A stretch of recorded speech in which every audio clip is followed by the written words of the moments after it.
Olá, né? É um prazer e um privilégio poder contar com o apoio do professor John Davis na introdução ao caderno sobre sucessão, preparado pela Comissão de Empresas Familiares do IBGC. Muito deste conhecimento que o John vai compartilhar conosco vem de anos de trabalho do professor John Davis com nossos colegas na Cambridge Family Enterprise Group, empresa que o próprio John fundou há mais de 30 anos e que presta serviços a famílias empresárias no mundo todo. Com isto, então, vamos à fala do professor John Davis. Welcome, John. The launch of the succession booklet, prepared by the Commission for Family-Controlled Businesses, could not be occurring at a more appropriate time.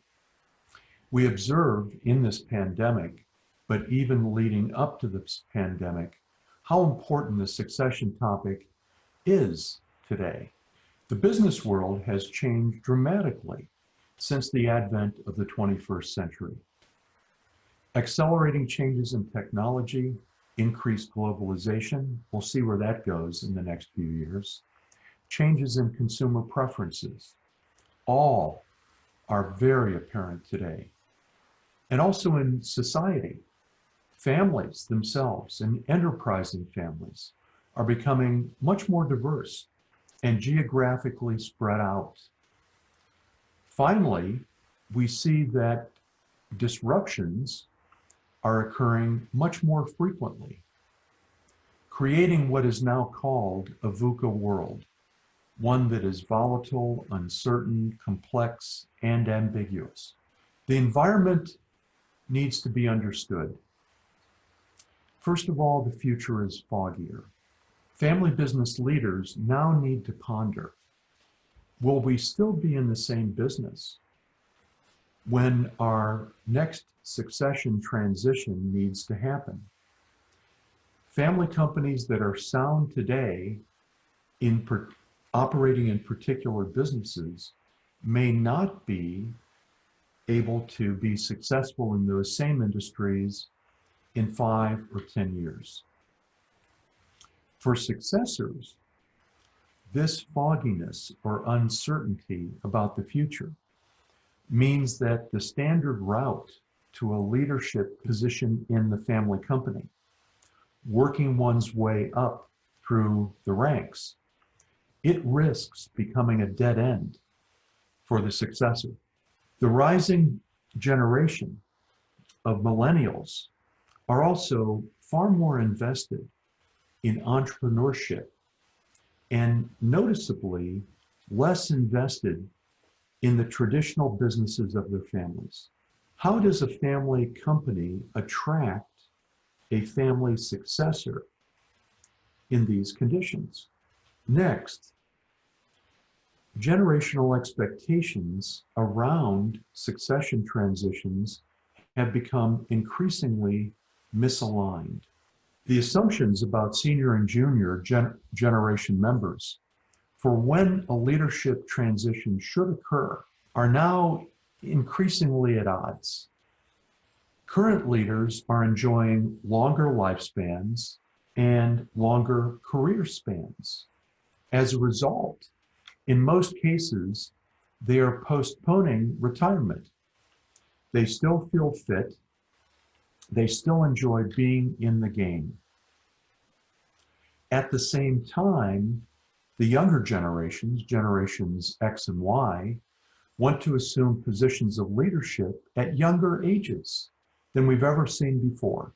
What used to be a normal generational transition period for the younger generation, sometime in their 40s, is now happening or desired to happen by the younger generation in their mid-30s or even early 30s. So how do you manage to keep the younger generation motivated with their expectations when the senior generation desires to stay in the game far longer? Anyone paying attention to the business environment, to how society is changing, to how economies are changing, and to the changes in generations. Anyone paying attention to those factors isn't surprised by what I'm saying. But we need to fully understand that succession in this environment is going to look different than it has in the past. Even though it's different, we can get ready, we can prepare. Here are a few of my suggestions for how to get ready. First of all, develop a different type of successor. Given the growing uncertainty in many industrial sectors and for many of the businesses that I serve as an advisor, family business leaders need to evaluate and develop their successors' readiness for the future, less on operational qualifications, especially for the business that they're in now, and more on the ability to make important strategic decisions, such as, should we invest here or there? How do we grow and compete in a new environment? How do we attract the best talent?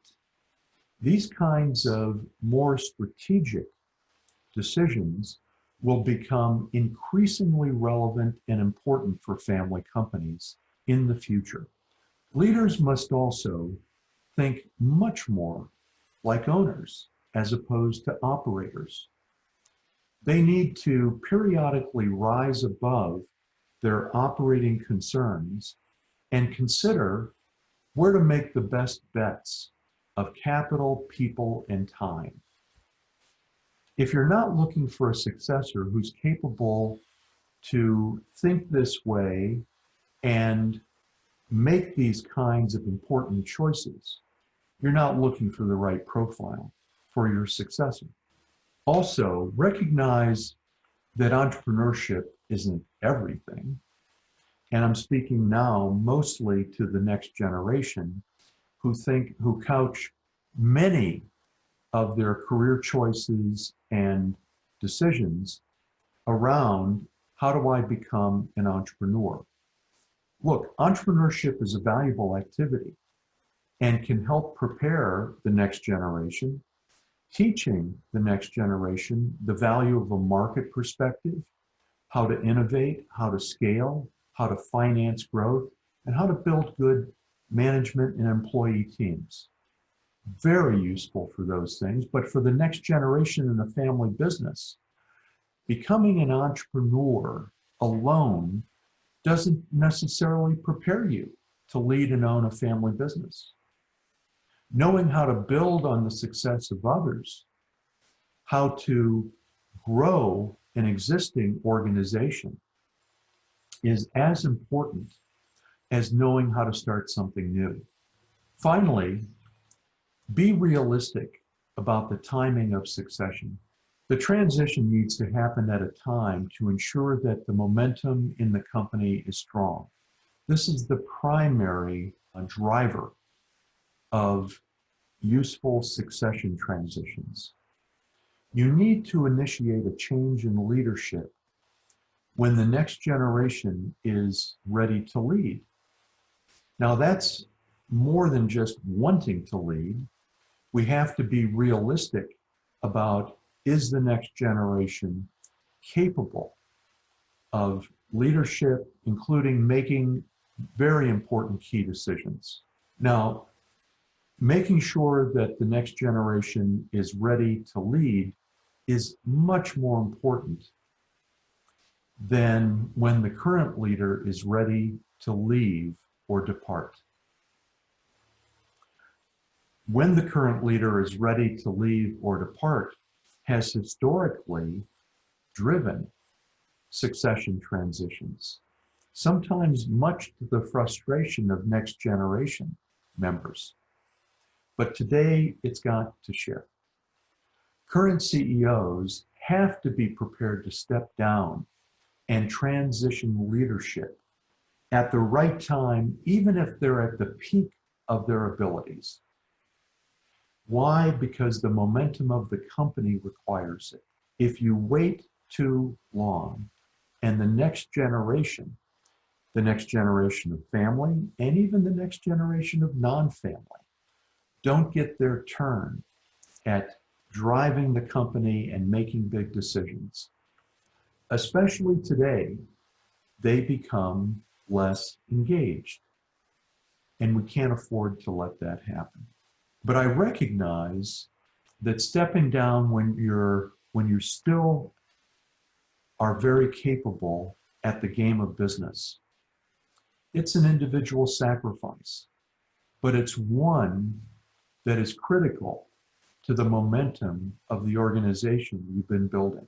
If you're not psychologically prepared to step aside before you start to decline, and if you're not prepared to step aside when the next generation, a prepared, well-motivated next generation is ready, then you're really not awake to the realities of succession in today's world. The planning and management of succession today are vital topics for the modern family business. I want to commend the Instituto Brasileiro de Governança Corporativa, and in particular, the Commission for Family-Controlled Businesses, not only for their leadership of this very valuable book, but also for their broader mission, helping family companies improve and professionalize their governance. We live in turbulent times. It's a VUCA world, and this is the new normal. Over the last 31 years, as my colleagues and I within the Cambridge Family Enterprise Group have assisted family enterprises with their succession transitions, I've learned that a realistic perspective, real planning, and real management of the reality that you're facing are essential. And these are more important now than ever. Thank you. Good luck. Enjoy the rest of the event.